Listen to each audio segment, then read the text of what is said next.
Good afternoon. My name is Mary Turner, and I'm the president of Minnesota Nurses Association, which is an affiliate of the National Nurses United. That's the largest union and professional association of registered nurses in the country. I proudly work as an ICU nurse on the night shift in a COVID unit at North Memorial in Robbinsdale, Minnesota, and I have been since the end of February. Thank you, Mr. President-elect, for inviting us to take part in this roundtable. National Nurses United has been proud to work closely with you, and we so deeply appreciate your commitment to addressing this pandemic and fighting to protect nurses and other frontline workers. Right now, COVID-19 infections are surging across Minnesota and the country. Our hospitals, I tell you, are overflowing with COVID patients, and we aren't prepared. We don't have the necessary resources to keep patients and our workers safe. Nurses, I'm telling you, are feeling extremely anxious right now.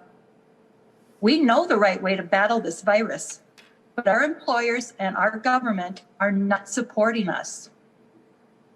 We're trying to care for patients despite limited supplies, limited staff, and a rapid decline in the hospital beds.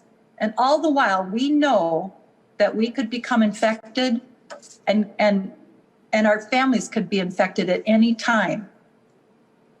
The physical impacts of this virus have been devastating. I myself have held the hand of dying patients who are crying out for their family that they can't see. I've taken care of coworkers as they fight for their lives on a ventilator, and knowing that they got sick because of the hospital or their government hasn't protected them. Throughout this pandemic, we've had to reuse N95s so many times. Sometimes the masks literally fall off our faces. In my hospital, we're still reusing N95s 2 times. But I know hospitals that they're still using them 8 to 10 times a shift, 8 to 10 shifts. We can't stay safe when we are using these kind of standards. As a result, nurses are getting sick. A month ago in my hospital, 9 ICU nurses were out with COVID.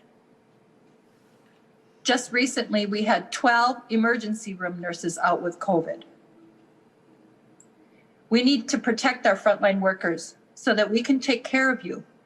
Remember, there is no second line of defense. It's us. As president of the Minnesota Nurses Association, I have been on multiple picket lines with frontline healthcare workers who are protesting to get the PPE that they need and other protections.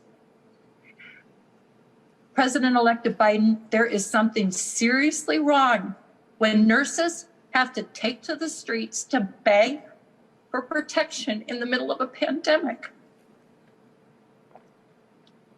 What we're experiencing in Minnesota is what nurses are experiencing all over the country. We're not being given the protection that we need. We need to have optimal PPE for all staff to prevent airborne and droplet transmissions. We need testing of our workers and patients and contact tracing and notification of exposure for healthcare workers. Do you know that I have not been tested yet, and I have been on the front lines in the ICU since February? You're kidding me. No.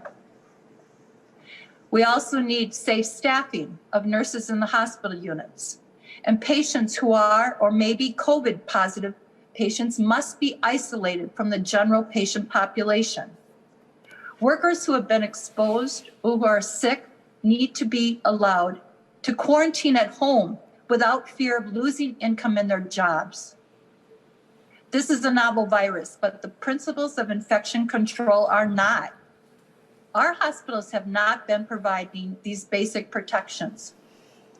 This is why it is so critical for the federal, state, and local governments to step in to ensure that nurses are protected.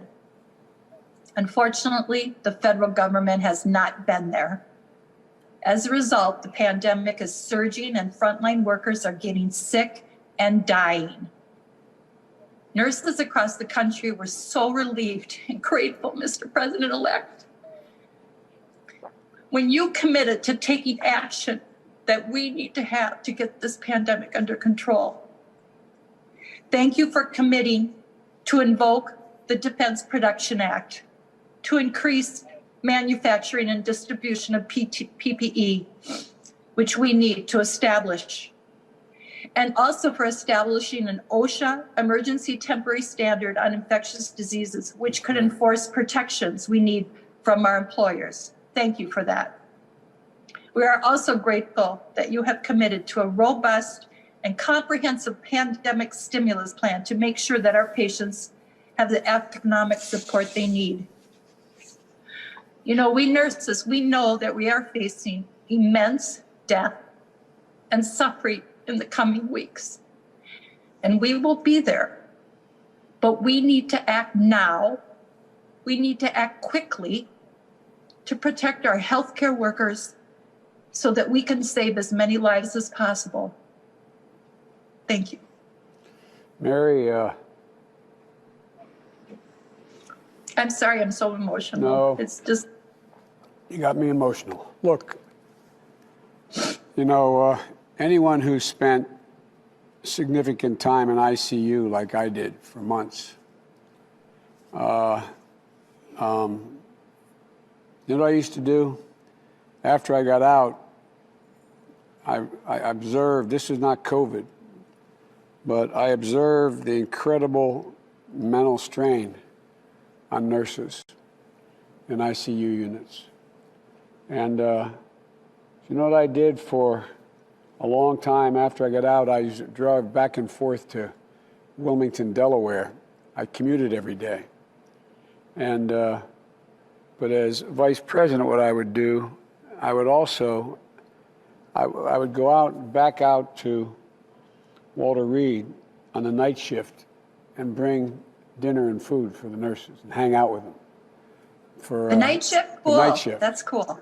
And well, you know, one of the things that one of my neurosurgeons said to me was, you only see people walk out of the ICU, either they're walking out and they don't ever want to come back because they don't want the memory, or they're carried out and they can't come back. And the psychic remuneration for you guys is missing. You don't see the people you save come back. And Right. so I'm sorry for me to get personal about it, but there's a lot that I want to talk with you about. And but I excuse, as we used to say in the Senate, excuse the point of personal privilege here. But thank you for what you do, and all your colleagues, male and female.